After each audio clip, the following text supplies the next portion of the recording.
ಇವತ್ತೊಂದು ಮೀನು ಅಡುಗೆ ಮಾಡುವ ಅಂತ ರೂಪ್ ಚಾಂದ್ ಮೀನು ತಂದೇವೆ ನೋಡಿ. ಈ ರೀತಿ ಉಂಟು. ಇದರಲ್ಲಿ 1 kg ಉಂಟು ನೋಡಿ.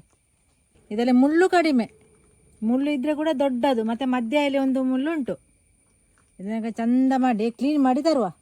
ಈ ರೀತಿ ತುಂಡು ಮಾಡಿದ್ದಾರೆ ಮೀನನ್ನು. ಅವರಾದರೆ ಉಂಟಲ್ಲ ಸರಿ ಮಾಡಿ ತುಂಡು ಮಾಡಿ ಕೊಡ್ತಾರೆ. ಅದು ನಮ್ಮ ಬಡ್ಡು ಕತ್ತಿ ಆದರೆ ನಮಗೆ ತುಂಡು ಮಾಡಲಿಕ್ಕೆ ಕೂಡ ಆಗೋದಿಲ್ಲ ಸರಿಯಾಗಿ. ಈಗ ಒಂದು ಮಸಾಲ ರೆಡಿ ಮಾಡುವ. 1 ಚಮಚ ಜೀರಿಗೆ ಉಂಟು, ಒಂದು ಅರ್ಧ ಚಮಚ ಕರಿಮೆಣಸು, 4 ಚಮಚ ಕೊತ್ತಂಬರಿ ಬೀಜ, ಸ್ವಲ್ಪ ಹುಣಸೆ ಹಣ್ಣು, ಮತ್ತು 1 ಈರುಳ್ಳಿ, 8 ಬೆಳ್ಳುಳ್ಳಿ. ಇದು ಕೆಂಪು ಮೆಣಸು ನೋಡಿ. ಇದರಲ್ಲಿ 15 ಉಂಟು. ಇದು ಖಾರ ಇಲ್ಲ, ಅದಕ್ಕೆ ಬೇಕಾಗಿ 15 ತಗೊಂಡದ್ದು ನಾನು. ಇದು ಕಲ್ಲರ್ ಮೆಣಸು ನೋಡಿ, ಚಂದ ಕಲ್ಲರ್ ಬರ್ತದೆ ಪದಾರ್ಥ. ಈ ಅಡುಗೆ ಮಾಡುವಾಗ ಉಂಟಲ್ಲ ಸ್ವಲ್ಪ ಗೋಡಂಬಿ ಕೂಡ ಹಾಕುವ, ತುಂಬ ರುಚಿಯಾಗಿರ್ತದೆ ಪದಾರ್ಥ. ಇದನ್ನು ಯಾವುದನ್ನು ಕೂಡ ಫ್ರೈ ಮಾಡಲಿಲ್ಲ ನೋಡಿ. ಇದನ್ನು ಸ್ವಲ್ಪ ಮೆಂತೆ, ಇದನ್ನು ಸ್ವಲ್ಪ ಫ್ರೈ ಮಾಡಿ ತಂದದ್ದು. ಅರ್ಧ ಚಮಚದಷ್ಟು ಅರಶಿನ ಹುಡಿ ಹಾಕುವ.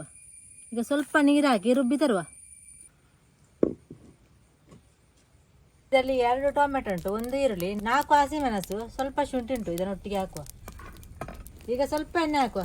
ಫಸ್ಟಿಗೆ ಎಣ್ಣೆ ಹಾಕಿದ್ರೆ ಉಂಟಲ್ಲ ಈ ಮಣ್ಣಿನ ಪಾತ್ರೆ ಸಿಡಿತದೆ, ಅಂದರೆ ಟಪ್ ಆಗ್ತದೆ. ಅದಕ್ಕೆ ಬೇಕಾಗಿ ಫಸ್ಟಿಗೆ ಎಣ್ಣೆ ಹಾಕುವುದಿಲ್ಲ. ಸ್ವಲ್ಪ ಉಪ್ಪು ಕೂಡ ಹಾಕುವ, ಬೇಗ ಸಾಫ್ಟ್ ಆಗ್ತದೆ. ಈಗ ಸ್ವಲ್ಪ ಸಾಫ್ಟ್ ಆಗಲಿ, ಫ್ರೈ ಮಾಡುವ. ರುಬ್ಬಿದ ಮಸಾಲೆ ಈಗ ಹಾಕುವ. ಇದಕ್ಕೆ ಉಂಟಲ್ಲ ನಾನು ಇದು ಓಮ ಹಾಕಲಿಲ್ಲ, ನಿಮಗೆ ಬೇಕಿದ್ರೆ ಓಮ ಕೂಡ ಸ್ವಲ್ಪ ಹಾಕ್ಬೋದು. ಸ್ವಲ್ಪ ನೀರು ಕೂಡ ಹಾಕುವ. ಇಷ್ಟು ದಪ್ಪ ಉಂಟು.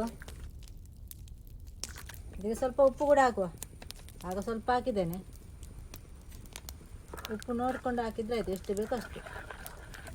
ಈಗ ಚಂದ ಮಾಡಿ ಕುದಿ ಬರಲಿ, ಮುಚ್ಚಿಡುವ.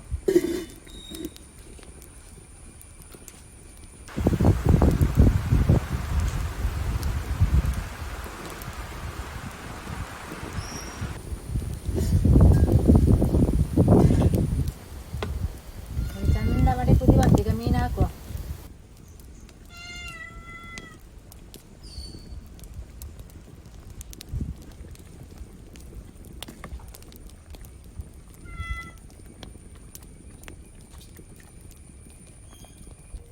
ಈಗ ಸ್ವಲ್ಪ ಹೀಗೆ ಸೌಟನ್ನು ಹಾಕುವ.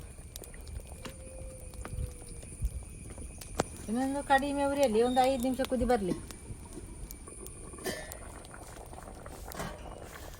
ಮೀನೀಗ ಚಂದ ಮಾಡಿ ಬೆಂದಿದೆ ನೋಡಿ. ಒಂದು 5 ನಿಮಿಷ ಕಡಿಮೆ ಉರಿಯಲ್ಲಿ ಬೇಯಿಸಿದ್ದೇನೆ, ಅಂದರೆ ಹುಡಿ ಆಗೋದಿಲ್ಲ ಮೀನು ನೋಡಿ. ಗಟ್ಟಿ ಉಂಟು, ದಪ್ಪ ತುಂಡು ಕೂಡ ಹಾಗೆ ನೋಡಿ. ಮೀನು ಪದಾರ್ಥ ರೆಡಿ.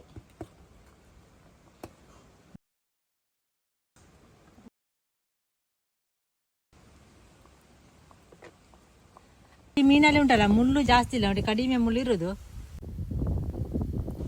ಇಲ್ಲಿ ನೋಡಿ, ಈ ರೀತಿಯ ಮುಳ್ಳು ಇರೋದು, ದೊಡ್ಡ ದೊಡ್ಡ ಮುಳ್ಳು. ಇದನ್ನು ತೆಗೆದು ತಿನ್ಲಿಕ್ಕೆ ಕೂಡ ಆಗ್ತದೆ. ಚಿಕ್ಕ ಚಿಕ್ಕ ಮುಳ್ಳು ಸ್ವಲ್ಪ ಕಡಿಮೆ ಇರೋದು.